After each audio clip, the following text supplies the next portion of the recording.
చిన్న చిన్న కథ లాంటివి చెప్పుకుందాం.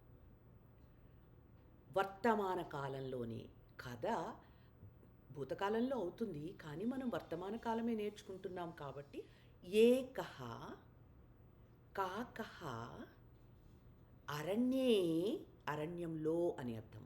అరణ్యే అస్తి ఉంది.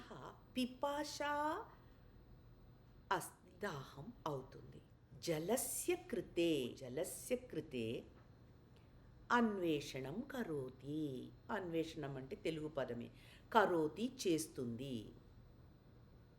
కుత్ర అపి ఎక్కడా కూడా జలం నాస్తి. అస్తికి నెగిటివ్ పదం నాస్తి. కుత్రాపి నాస్తి ఎక్కడ కూడా. అపి అంటే కూడా, కుత్ర అంటే ఎక్కడా కూడా జలం నాస్తి. అతః ఉడ్డయనం కృత్వా గ్రామం గ్రామం గచ్చతి.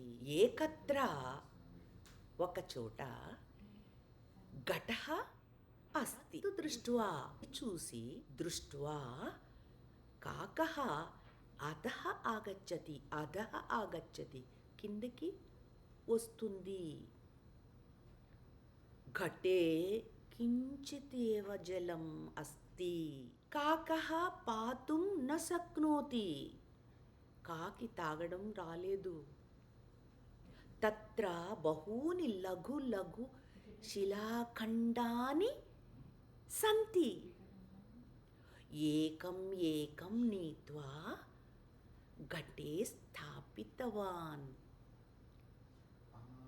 వాన్ మీకు భూతకాలం అవుతుంది కాబట్టి ఘటే స్థాపయతి. వర్తమాన కాలం చెప్పుకుంటున్నాం కదా. జలం ఉపరి ఆగచ్చతి.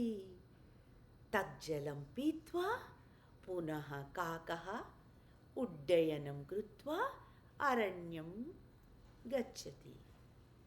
ఇందులో కొన్ని భూతకాల పదాలు వాడటం జరిగింది. మనం వర్తమాన కాలంలోనే చెప్పుకున్నాం. మీకు అర్థమై ఉంటుంది కదా. ఒకే చిన్న పదాలు, చిన్న సంస్కృతము. కానీ ఇందులో కృత్వా, దృష్ట్వా అలాంటివి వచ్చినాయి కదా. ఆ పదాలకి అర్థం ఏంటంటే కృత్వా చేసి, దృష్ట్వా చూసి, నీత్వా తీసుకొని, కాదిత్వా తిని, అహం పాఠం పఠిత్వా పాఠం చదివి, అలాగే యదా తదా చెప్పాను, యత్ర తత్ర చెప్పాను, అలాగే అస్తి అస్తి సంతి ఉంది ఉన్నాయి. మరి యదా అహం పాఠయామి తదా భవంతః న పాఠయంతి. భవంతః పాఠయంతి. మరి అస్తి ఒకటి ఉంది, సంతి చాలా ఉన్నాయి. మరి రెండే ఉన్నాయి అనడానికి స్తః.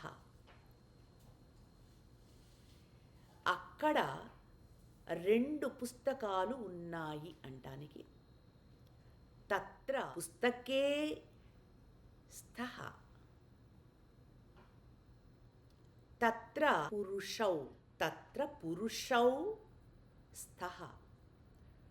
పురుషౌ తత్ర పుస్తకే స్తః అంటే అర్థమైపోతుంది. తత్ర పురుషౌ స్తః. ఇద్దరున్నారు పురుషులు.